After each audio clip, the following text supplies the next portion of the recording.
औज़ु बिल्लाहि मिनश शैतानिर रजीम बिस्मिल्लाहिर रहमानिर रहीम। मेरे बच्चों अस्सलामु अलैकुम व रहमतुल्लाहि व बरकातुहू।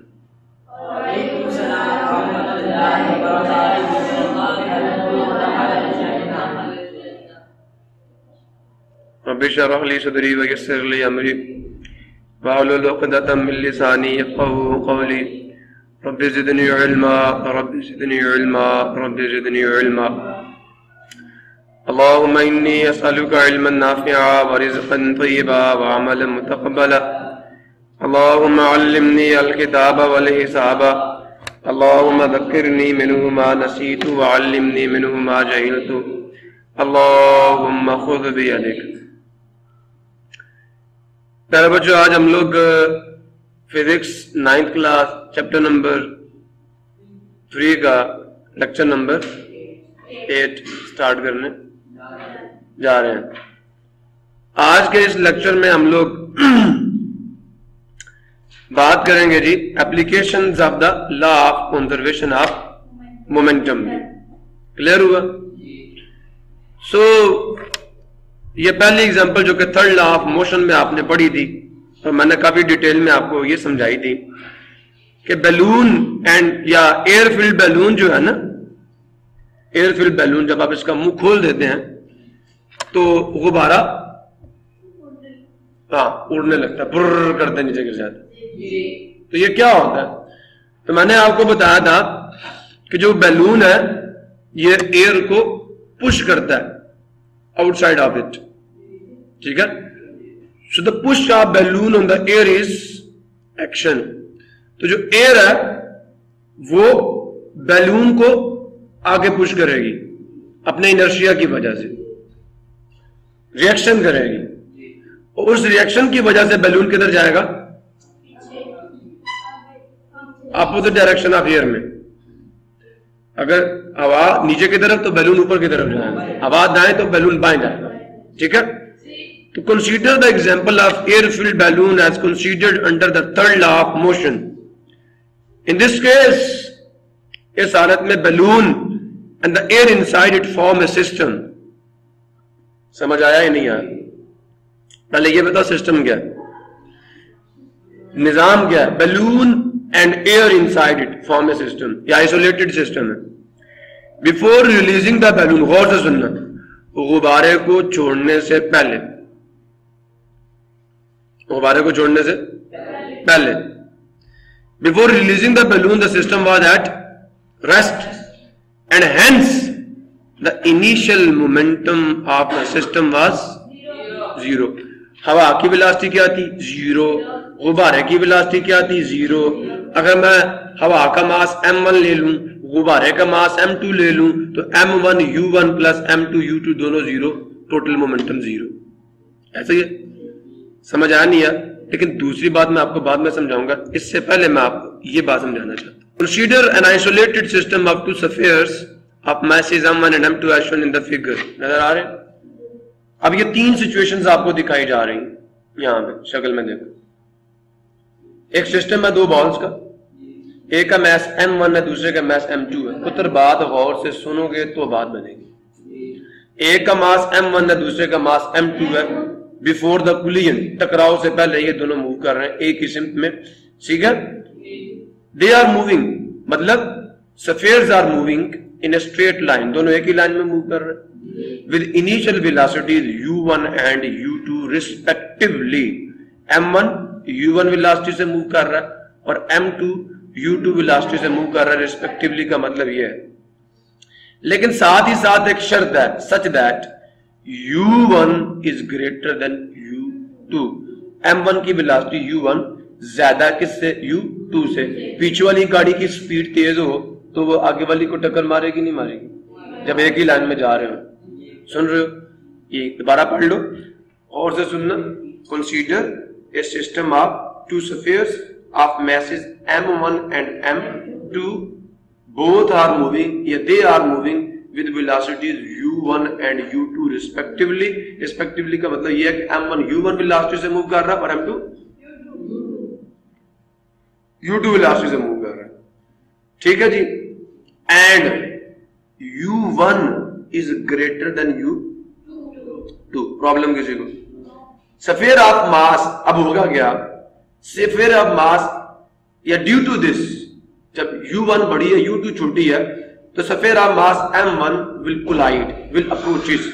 अप्रोच का मतलब क्या? अप्रोच का मतलब क्या? पहुंचना, टक्कर मारना। नहीं समझ आया? Will collide the sphere with the sphere of mass m2 as the move. तो u1 या m1 की वेलोसिटी ज्यादा होने की वजह से द स्फीयर 1 और the sphere of mass m1 will collide with the sphere of mass m2। दोनों का कोलिजन होगा और वो आपको बी में दिखाया गया। समझ आ गया? टक्कर के बाद क्या होगा? आगे वाली गाड़ी थोड़ा तेज हो जाती है और पीछे वाली गाड़ी थोड़ी। बिलियर्ड किस किसने खेली हुई है? सुनोकर। व्हाइट बॉल जब टकराती है ना दूसरी बॉल को, तो स्लो हो जाती है और आगे वाली, मैं यही तो कह रहा हूं। समझ आया नहीं है? अब कितनी स्लो होती है, कितनी तेज होती है, इसकी बात हम करेंगे। बट टकराने के बाद m1 की वेलोसिटी u1 नहीं रहती और m2 की वेलोसिटी भी वो नहीं रहती। टकराने के बाद m1 की वेलोसिटी कुछ हो जाएगी, हम उसको v1 कह देते हैं, जो भी हो गई है, और m2 की वेलोसिटी क्या हो गई है? v2। इंटरेक्शन हुआ नहीं हुआ? हमने कहा था आइसोलेटेड, पहले बात सिस्टम क्या होता है? तो एक group of interacting bodies inside a certain interacting, interaction collision. अब बात समझ आई? इंटरएक्शन से पहले टोटल मोमेंटम क्या होता है? m1 u1 plus m2। Interaction के बाद टोटल मोमेंटम क्या? m1 v1 plus m2। और law of conservation of momentum कहता है दोनों क्या होंगे? इंटरएक्शन से पहले का टोटल मोमेंटम और इंटरएक्शन से बाद का टोटल मोमेंटम दोनों बराबर होंगे, दोनों कांस्टेंट होंगे। बाहर से तो कोई फोर्स लगी नहीं है, आपस में फोर्स लगाई ना, एक्सटर्नल फोर्स तो कोई नहीं लगी इन दोनों पे। नहीं समझ आया? क्लियर हुआ? दोबारा पढ़ो। Consider an isolated system of to spheres of masses m1 and m2 as shown in the figure. They are moving in a straight line with constant velocities u1 and u2 respectively, such that u1 is greater than u2. Clear हुआ?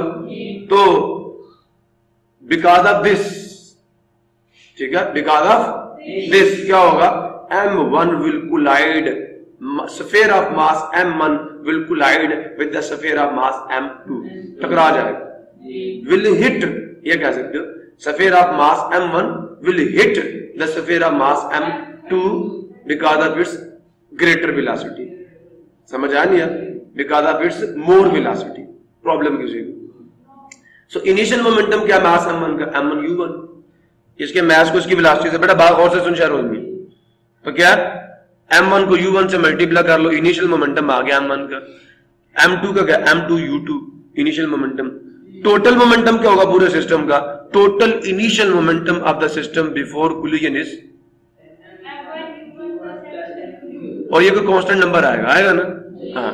After some time, कुछ वक्त के बाद, m1 hits m2 with सम, तो ये इस पे force लगाएगा। अब कोलिजन के दौरान अगर m1 m2 पे फोर्स लगाता तो क्या m2 इस पे फोर्स लगाएगा? नहीं लगाएगा? लगाएगा। क्यों लगाएगा? बिकॉज ऑफ, हाँ, रिएक्शनल फोर्स लगाएगा। तो आफ्टर सम टाइम, समझ आया बेटा? अगर आप यहां तक भी क्या देना, रिस्पेक्टिवली तक, फुल स्टॉप। और ये वाली चीज देख रहे हो, ये वाली चीज, ठीक है, u1 is greater than u2, और फिर क्या? After some time m1 hits m2 with some force, according to Newton's third law of motion m2 exerts an equal and opposite reactional force on m1। कुछ वक्त के बाद m1 hit करेगा m2 को किसी फोर्स के साथ, तो जो according to Newton third law के मुताबिक जो m2 है वो भी रिएक्शनल फोर्स लगाएगा, इक्वल एंड अपोजिट फोर्स लगाएगा ऑन m1। लगाएगा नहीं लगाएगा? Let their velocities become v1 and v2 respectively after collision, then final momentum of m1 का हो जाएगा m1 v1, और फाइनल मोमेंटम ऑफ m2 का हो जाएगा m2 v2। Total final momentum हो जाएगा आफ्टर कोलिजन m1 v1।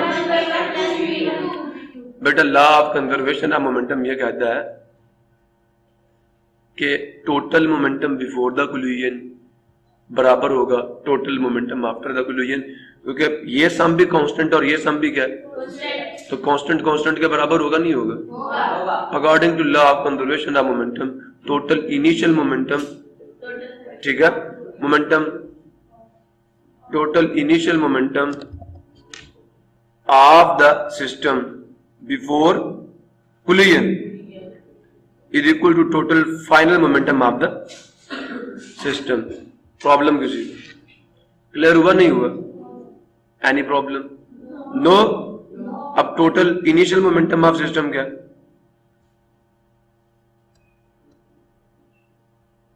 बताओ।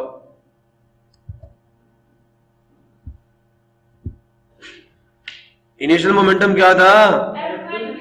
डाल दिया, इक्वल लिखा। टोटल फाइनल मोमेंटम क्या था?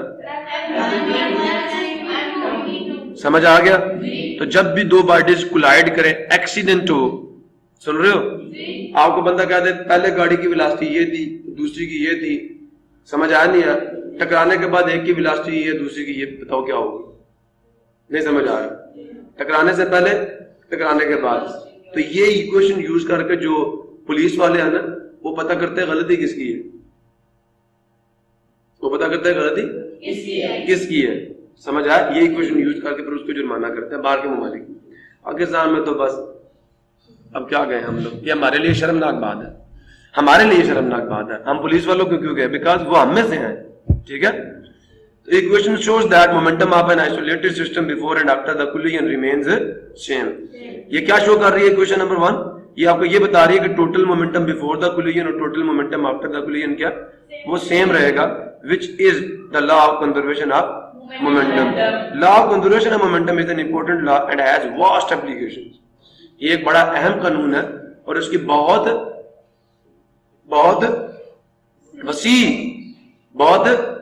वसी इसके इत्तलाक है। ये बहुत वसी पैमाने पर हमारी जिंदगी में हमारी मदद करता है, ठीक है। समझ आया कि नहीं आया? So the next is, अब आपसे बहुत सारे सवालात हो सकते हैं, जैसे रॉकेट खला में मूव करता है, वो भी law of conservation of momentum के मुताबिक मूव करता है। बुलेट जब आप फायर करते हैं फ्रॉम ए गन, तो गन पीछे की तरफ झटका खाती है, बुलेट आगे जाती है। ऐसा क्यों होता है? गुब्बारे का, हवा भरे गुब्बारे का मुंह खोल दे तो गुब्बारा आगे की तरफ जाता है, हवा पीछे की तरफ आती है। समझ आया नहीं यार? आपका बुलेट एंड गन सिस्टम भी law of conservation of momentum के तहत अमल करता है। समझ आया? आपका रॉकेट सिस्टम, मिसाइल सिस्टम, सुन रहे हो, और आपका जो एक जेट है, आपका जो हवाई जहाज है, मेरी बात समझ आ रही है? ये सारी की सारी आपकी चीजें जो है बेटा, ये law of conservation of momentum के मुताबिक अमल करती है। मेरी बात समझ आ रही है? टोटल मोमेंटम क्या रहेगा? कंजर्व्ड रहेगा। अब उसकी वेलोसिटी की डायरेक्शन क्या है? अगर वो मशरिक की सिमत है तो आप किधर जाएंगे? मगरिब की सिमत में। दोनों वेलोसिटीज अपोजिट है, वो भी मोमेंटम है, ये भी मोमेंटम है, दोनों का सम लो, फिर भी आंसर क्या आना चाहिए? जीरो ही आना चाहिए, क्योंकि उसको फेंकने से पहले जो आपका मोमेंटम था वो क्या था? जीरो था। आप भी रेस्ट पे थे, वो बॉडी भी किस पे थी? रेस्ट पे थी। फेंकने से पहले, इंटरेक्शन से पहले मोमेंटम जीरो था, इंटरेक्शन के बाद भी टोटल सम क्या आना चाहिए? जीरो आना चाहिए। जब वो एक बॉडी एक डायरेक्शन में मूव कर रही है तो आप उसके अपोजिट मूव कर रहे हो। अगर उसका मोमेंटम आप पॉजिटिव ले लोगे तो आपका क्या होगा? नेगेटिव होगा। अब दोनों नंबर्स का मैग्नीट्यूड सेम है, डायरेक्शन अपोजिट है, सम लोगे, आंसर क्या आएगा? जीरो आएगा ना। देखो, एक फोर्स इस सिम्त में लग रही है, दूसरी आप इस सिम्त में लगा दो, एक ही बॉडी पे, तो दोनों एक दूसरे के सर को क्या कर देती हैं? नेट सम क्या आ जाएगा? जीरो। समझ आया? तो आपने अगर एक मोमेंटम से उस बॉडी को एक डायरेक्शन में फेंका, तो अगर आपकी बॉडी ने मूव ना किया तो law of conservation of momentum क्या हो जाएगा? लेकिन ये फेल हो जाएगा ना। Law of conservation of momentum ये कहता है कि टोटल मोमेंटम कांस्टेंट रहना चाहिए। अगर बॉडी को फेंकने से पहले आपका और बॉडी का मोमेंटम क्या था? जीरो था ना? या नहीं? अब आपने दिया फेंक, तो उस बॉडी को आपने मोमेंटम दिया। Law of conservation of momentum यह कहता है कि अब भी सम क्या आना चाहिए, जीरो आना चाहिए। अब सम को जीरो करने के लिए आपकी बॉडी को लाजमन मूव करना पड़ेगा उस बॉडी के अपोजिट। और कितने मोमेंटम से मूव करना पड़ेगा, उसी मोमेंटम से जिस मोमेंटम से वो बॉडी जा रही है। अगर आपकी बॉडी ने मूव ना किया, लॉ जो है वो क्या हो जाएगा, वायलेट हो जाएगा। लेकिन ये लॉ है, ये कभी वायलेट, इनर्शिया कभी वैनिश करेगा। नेचुरल प्रॉपर्टी है, जो किसी चीज की अल्लाह ताला ने बनाई हुई है, ये गलत नहीं हो सकती। आप किसी को हिट करोगे, वो चीज भी आपको हिट करेगी, उसी टाइम हिट करेगी, उतनी देर के लिए हिट करेगी।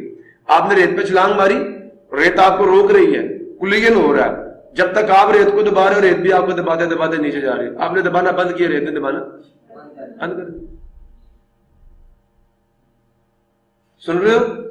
तो जनाबे आली पहले इस चीज को समझो। तो क्या होता है, फायरिंग से पहले गन और बुलेट का मोमेंटम क्या होता है, आपने फायर किया, बारूद फटा, समझ आ नहीं है? बारूद के फटने से बुलेट पे क्या लगी, बुलेट को मोमेंटम मिला। तो जिस मोमेंटम से बुलेट आगे जाएगी, उसी मोमेंटम से गन, अगर दोनों का मोमेंटम इक्वल ना हुआ तो सम जीरो नहीं होगा। क्योंकि फायरिंग से पहले मोमेंटम वो जीरो है, तो फायरिंग के बाद वाले मोमेंटम को जीरो करने के लिए गन, अब चलो ये भी तो हो सकता था जिस सिम्त में बुलेट जा रही है उसी सिम्त में गन चली जाए। माइंड में तो आता है ना कि बुलेट आगे जाती है, गन पीछे आती है, आप कहेंगे एक्शन रिएक्शन, ठीक है। उसी की डायरेक्शन में अगर गन भी मूव कर जाती तो फिर पता क्या होता, टोटल मोमेंटम जीरो ही ना होता। देखें, अगर बुलेट इस डायरेक्शन में जा रही है और उसका मोमेंटम क्या, 2 kg मीटर पर सेकेंड, समझ आया? ये पॉजिटिव है। बुलेट को ने अगर इस मोमेंटम से एक डायरेक्शन में मूव किया तो गन को उसके ऑपोजिट मूव करना पड़ेगा 2 किलोग्राम मीटर पर सेकेंड से ही।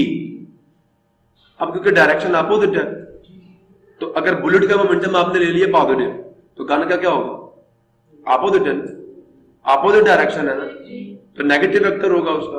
अगर एक वेक्टर पॉजिटिव हो तो उसकी ऑपोजिट डायरेक्शन में उसी मैग्नीट्यूड का वेक्टर उसका नेगेटिव होगा। तो जब दो नेगेटिव, सुन लो, एक वेक्टर और उसके नेगेटिव को आप ऐड करते तो आंसर क्या आता है, जीरो वेक्टर। नहीं समझ आया?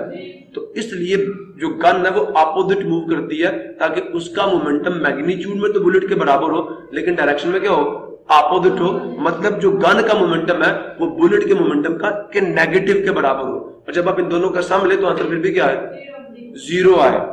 तो टोटल मोमेंटम को जीरो करने के लिए गन को पीछे रिकॉइल करना पड़ता है। पहले मोमेंटम जीरो था, बाद में भी क्या होना चाहिए, जीरो होना चाहिए। तो टोटल मोमेंटम को जीरो करने के लिए जो जिस मोमेंटम से बुलेट एक डायरेक्शन में मूव कर रही है, उसी मोमेंटम से गन को भी अपोजिट डायरेक्शन में मूव करना पड़ता है ताकि सम जीरो आए। अगर वो अपोजिट डायरेक्शन में मूव नहीं करेगी तो फिर सम जीरो नहीं आएगा। आप समझ आया? नहीं आया? जरा पढ़ लेते हैं, बात समझ आ जाएगी। Consider a system of gun and A bullet. समझ आ गया? Law of conservation of momentum की एग्जांपल में, consider a system of gun and bullet. Clear हो गया? बस दो काम करने हैं अब आपने। बिफोर फायरिंग टोटल मोमेंटम क्या था, ये एक्सप्लेनेशन दे रहा हूं। Before firing the gun, gun को चलाने से पहले गन भी रेस्ट पे, बुलेट भी, तो दोनों का देखो। अब अगर गन का मैस क्या, कैपिटल एम, राइफल का मैस क्या, कैपिटल एम, बुलेट का मैस क्या, स्मॉल एम, और चलाने से पहले गन की वेलोसिटी भी जीरो है, बुलेट की वेलोसिटी भी जीरो है, इसका मोमेंटम भी जीरो, इसका मोमेंटम भी जीरो, सम भी क्या आ गया, जीरो आ गया। तो इसका मतलब ये हुआ m1 u1 plus m2 u2 zero हो गया। क्लियर हुआ? समझ आया नहीं आया? वो क्लियर है? दूसरा सुनो, तो before firing the gun both the gun and the bullet are at rest, so the total momentum of the system before firing is zero. After firing भी क्या होना चाहिए, लेकिन वो कैसे होगा, जिस मोमेंटम से बुलेट आगे जा रही है उसी मोमेंटम से गन को उसके अपोजिट मूव करना पड़ेगा। एक का मोमेंटम पॉजिटिव होगा, दूसरे का, और दोनों होंगे बराबर। जब आप दोनों को ऐड करेंगे, अब 2 को और -2 को ऐड करो तो आंसर 0 आएगा। समझ आया? As a gun is fired, bullet shoots out, bullet निकलती है अब द गन से एंड एक्वायर्स मोमेंटम, और क्या कर लेती है? मोमेंटम हासिल कर लेती है। या shoots out of the gun with a momentum, with a momentum M V, small M V, M V. समझ आया नहीं यार? प्रॉब्लम किसी को? तो to conserve the momentum of the system the gun recoils. Recoil का मतलब क्या होता है? क्या? उंडा नहीं चढ़ाते। As the gun is fired, the bullet shoots out of the gun with a momentum small m small v. To conserve the momentum, अगर ये मोमेंटम है बुलेट का इस डायरेक्शन में, तो मोमेंटम को कंजर्व करने के लिए गन इस डायरेक्शन में मूव नहीं करेगी। अगर इसी में मूव करेगी तो दोनों मोमेंटम में ऐड हो जाएंगे, टोटल सम 0 नहीं आएगा। क्लियर हुआ? तो गन रिकॉइल करने का मतलब है अपोजिट डायरेक्शन में मूव करना। रिकॉइल करना, झटका खाना पीछे की सिमत में। रिकॉइल पीछे को जाना, नहीं समझ आया? पीछे को झटका लेना, तो वो झटका लेगी। बंदूक का पीछे को हटना, डर वगैरह से पीछे को, दबक नहीं जाते जैसे, हैं? दुबक जाते हैं, सॉरी दबक नहीं, दुबक जाते हैं। तो क्या, जैसे ही आप किसी स्ट्रीट से मूव कर रहे हैं, अचानक टर्न से बंदा ठा कर दें, तब पीछे को झटका खाते हैं, दैट इज रिक्वायर्ड। ओके, वापस पलटना, पीछे हटना। ठीक है? जैसे आपने क्या किया, आपकी उंगली आग को लग जाए तो झटका लगता नहीं लगता? This is called recoil. तो इन द बैकवर्ड डायरेक्शन जो है, वो जो गन मूव करते हैं, that is called the recoil. समझ आया? और इसका इंग्लिश में मीनिंग क्या है? The backward jerk of a gun when it is fired. Jerk का मतलब क्या? झटका। द बैकवर्ड जर्क, जर्क कहते हैं किसको? झटके को। या drawback, suddenly, as with fear और पेन, दर्द से या डर से पीछे की जानब झटका खाना या झटके से मुड़ना। ठीक है? Move backward with A jerk in fear और इन पेन। डर में भी आप पीछे हट जाते हैं। दरवाजा खोला, अचानक ऊपर से कुछ चीज गिरी तो लड़कियों के मुंह से तो चीख निकल आती है ना, और पीछे मूव कर दी। समझ आया नहीं है? So what is this? Come back to the originator of an action with an undesired effect. नाकाबिले चाहत असर की वजह से पीछे की तरफ झटके के साथ। क्लियर हो गया? रिकॉइल समझ आ गया? सो बात समझ आई नहीं आई? दोबारा से सुनो। Before firing the gun, both the gun and the bullet both were at rest, so the total momentum of the system was 0 before firing the gun. Clear हो गया? नेक्स्ट क्या है? As the gun is fired, bullet moves. ठीक है? Bullet shoots out of the gun or moves in a direction with a momentum mv. Bullet का mass small m और उसकी velocity small v है। ठीक है? And the mass of gun is capital M और उसकी वेलोसिटी, जो recoil की वेलोसिटी होगी, वो क्या होगी? कैपिटल V होगी। प्रॉब्लम किसी को? दिस इज कैपिटल V, ये कैपिटल V। प्रॉब्लम किसी को? As the gun is fired, bullet moves in a direction with some momentum to conserve the momentum. Bullet पहले वेलोसिटी क्या थी? 0 थी। फायरिंग के बाद उसने मूव करना शुरू किया, तो गन ने भी मूव करना शुरू करना, लेकिन उसकी सिम्प में नहीं, उसके अपोजिट मूव करेगी। थर्ड लॉ कहता है कि इस पे फोर्स किधर लगेगी? तो अपोजिट मूव करेगी, ताकि अब भी टोटल सम 0 है। To conserve the momentum, momentum को जीरो करने के लिए, पहले जीरो तो तब भी होना चाहिए बिफोर, देखें बिफोर द फायरिंग मोमेंटम एक नंबर के बराबर, वो नंबर क्या जीरो, और फायरिंग के बाद भी वो नंबर क्या रहना चाहिए, जीरो ही रहना चाहिए, सम अब भी जीरो आना चाहिए.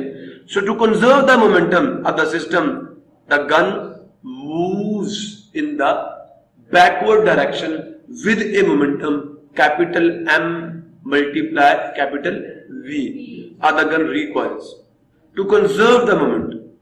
क्लियर हुआ? अब ये बीच वाला लाल लगा ले, total momentum before the firing is equal to total momentum after the firing, ये लिखा हुआ.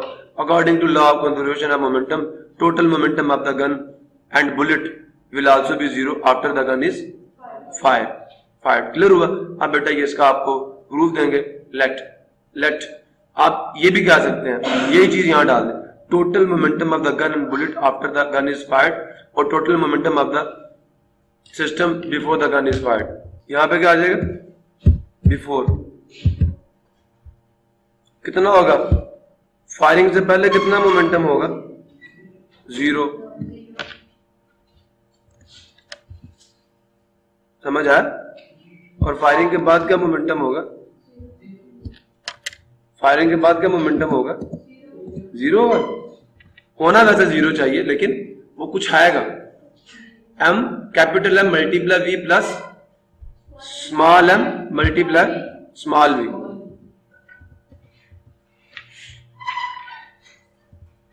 क्लियर हो गया?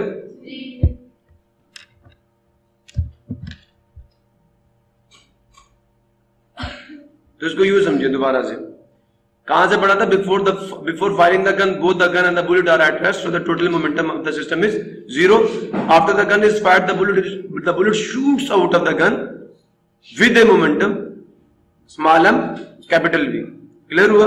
To conserve the momentum of the system the gun requires, अब according to law of conservation of momentum total momentum of the gun and bullet will also be zero after the gun is fired. So let small m be the mass of the bullet and small v be its velocity on firing the gun. Gun को fire करने पे गौर से सुने, let small m be the mass of bullet and small v be its velocity on firing the gun. Capital M be the mass of gun and capital V be the velocity with which it recoils. Thus, total momentum of the gun and the bullet before the gun is fired is zero, and total momentum of the gun and the bullet after the gun is fired is capital M capital V plus small m small v. Law of conservation of momentum ये कहता है कि दोनों एक दूसरे के क्या होंगे? बराबर होंगे. According to law of conservation of momentum, total momentum of the gun and the bullet after the gun is fired is equal to total momentum of the gun and the bullet system before the gun is fired. मैंने after वाले को पहले लिख दिया और जो before वाला उसको बाद में लिख दिया, फर्क कोई नहीं पड़ता. जो आफ्टर वाला उसको ये डाल दिया, इसकी वैल्यू ये डाल दी. हमें क्या फाइंड करना है? गन की रिकॉइल की वेलोसिटी हमने फाइंड करनी है, कैपिटल V. सुन रहे हो? क्या होगा? स्मॉल m स्मॉल v उधर जाएगा, साइन नेगेटिव हो जाएगा. हमें कैपिटल V निकालना तो कैपिटल M यहां का डिवाइड करेगा. अब तक कैपिटल V जो गन की रिकॉइल करने की वेलोसिटी, उसका साइन क्या है? नेगेटिव. उसका साइन क्या है? नेगेटिव है. ये आपको क्या बता रहा है? Equation gives the velocity capital V of gun, recoil velocity of the gun. Negative sign indicates that the velocity of the gun is opposite to the velocity of bullet. जो गन की velocity होगी वो bullet की velocity के क्या होगी? Opposite direction. That is the gun recoils, gun झटका खाएगी. Since mass of the gun is much larger. अब आप कहते हैं सर जी जिस वेलोसिटी से बुलेट मूव करती है उसी वेलोसिटी से गन झटका क्यों नहीं खाती? तो जवाब ये है, गन का टोटल मोमेंटम निकाल लो, बुलेट का टोटल मोमेंटम निकाल लो, दोनों सेम होंगे. लेकिन फर्क क्या है? अगर गन का मास क्या है, गौर से सुनना, मैं कहता हूं 2 ग्राम्स और वो मूव कर रही है 100 मीटर पर सेकंड से. चलो ये कर लेते. बुलेट का मास है, सुन रहे हो? सॉरी ये, और गन का मास क्या है? 2 kg कर दो. 2 kg कितना होता है? 200 ग्राम्स. सॉरी 2000 मैंने कर दिया. हाँ 2000 ठीक है ना, 2 kg 2000 ग्राम्स। तो मुझे ये बताओ अब गन कितने मीटर पर सेकंड से पीछे कितना झटका खाएगी? ये कितना है 2000 200 क्या 200 ग्राम्स मीटर पर सेकंड, और यहां पे कितना लिखूं कि ये 200 1/10 मीटर पर सेकंड कटेगा तो 200 ग्राम्स मीटर पर सेकंड आ जाएगा। ये दोनों बराबर आने चाहिए ना, दोनों का मोमेंटम सेम होगा, डायरेक्शन अपोजिट होगी ना। सुन रहे नहीं सुन रहे? तो जो गन है उसको मोमेंटम को कंजर्व करने की, क्योंकि उसका मैस ज्यादा है, मोमेंटम इसी के बराबर आना चाहिए। तो अब वो 100 मीटर पर सेकंड से मूव नहीं करेगी, किससे मूव करेगी? बल्कि 1/10 से 0.1 मीटर पर सेकंड से मोमेंटम फिर बराबर आएगा। तो जिस बॉडी का मैस ज्यादा होगा उसकी वेलोसिटी क्या होगी?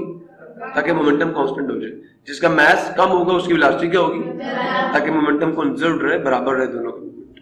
बात समझ आ रही है नहीं आ रही? इस वजह से गन जो है उसकी वेलोसिटी कम होती है क्योंकि मैस ज्यादा, दोनों पे फोर्स तो सेम लगी है। अब जिस बॉडी का मैस ज्यादा होगा उसमें एक्सेलरेशन तो कम ही पैदा होगा ना, नहीं समझ आ? और जिसका मैस कम होगा उसमें एक्सेलरेशन क्या होगा? ज्यादा पैदा होगा। मेरी बात, असर ज्यादा होगा। Acceleration is directly proportional to force but inversely proportional to mass. Clear हुआ? So therefore the velocities are different.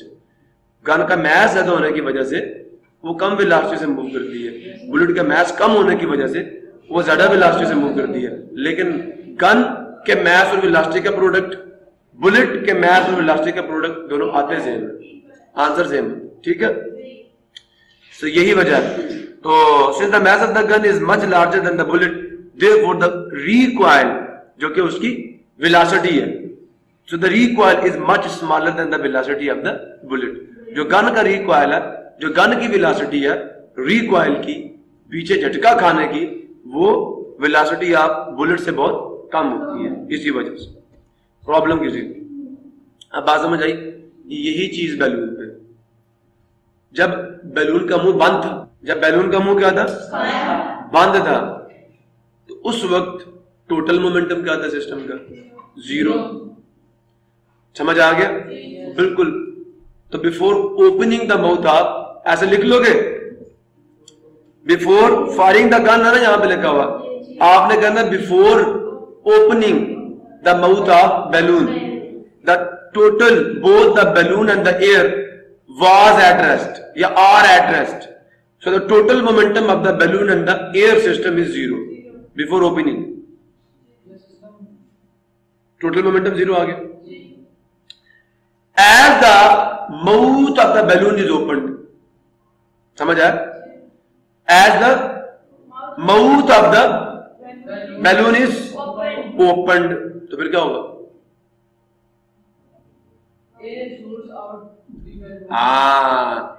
Air shoots out, rushes out, याद आया? Of the balloon with a momentum in one direction to conserve the momentum. क्या होगा? The balloon will move in the opposite direction with a momentum equal to the momentum of air. नहीं बात समझ रहे? समझ आया नहीं है? Balloon in the opposite direction move करेगा उसी मोमेंटम के साथ जिस मोमेंटम के साथ एयर रश आउट कर रही है, खारिज हो रही है। समझ आया? ये लिख लेना बस। कौन आपसे पूछ ले हाँ जी, तो या तो एक्शन और रिएक्शन वाली एक्सप्लेनेशन दे देना, या फिर law of conservation of momentum. कुमंदा आपसे ये करे हाँ जी, discuss the example of balloon filled with air. ठीक है, डिस्कस द एग्जांपल ऑफ, ठीक है, या discuss balloon filled with air as an example of, या discuss the movement of the balloon filled with air as an example of law of conservation of momentum. तो फिर आप ये example देंगे, इसकी ऐसे एक्सप्लेनेशन देंगे जैसे मैं दे रहा हूं। और अगर मेंशन नहीं है तो फिर थर्ड लॉ अप्लाई कर दो, एयर रशेज आउट, ठीक है। जो बैलून है, बैलून पुशेस द एयर, ठीक है, आउट ऑफ इट, ठीक है, with a force that is action, and air pushes the balloon in the backward direction with a force that is the reaction, full stop. बस action reaction ही बताना था ना, तो बता दिया। यहां पे बात समझ आ गई। कंसीडर एन एग्जांपल, इधर क्या आएगा, of air filled balloon as described under the third law of motion.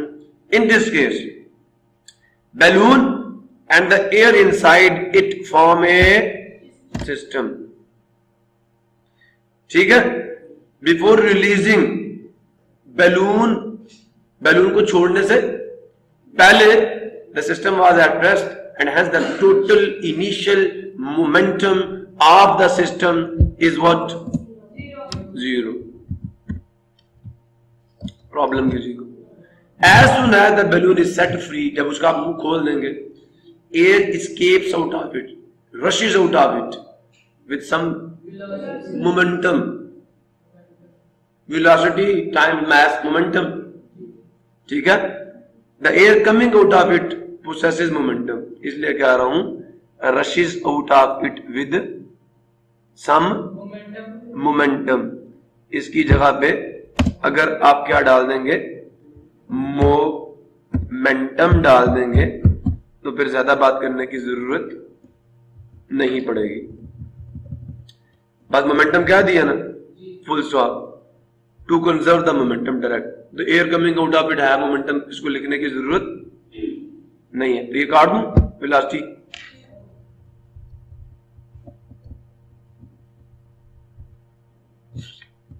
तो फिर तो ये भी काट जाएगा, हाँ।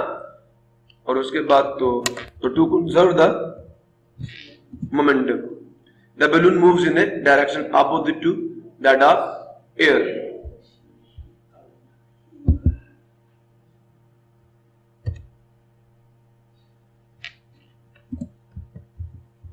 ठीक है।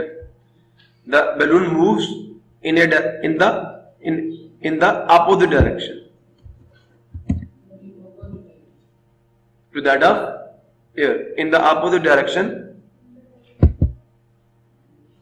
of air भी बोल सकते हो, with same momentum, जिसके साथ एयर मूव कर रही है। क्लियर हो गया बस। So total momentum before the release and total momentum after the release must be equal। पहले भी जीरो तो तब भी क्या होना चाहिए, आप निकालो तो फिर भी वो जीरो आएगा। जीरो कैसे होगा, क्योंकि दोनों की वेलोसिटीज अपोजिट है, तो एक का मोमेंटम पॉजिटिव आएगा, दूसरे का, दोनों बराबर होगा, सम लोगे जीरो आ जाएगा। क्लियर हो गया।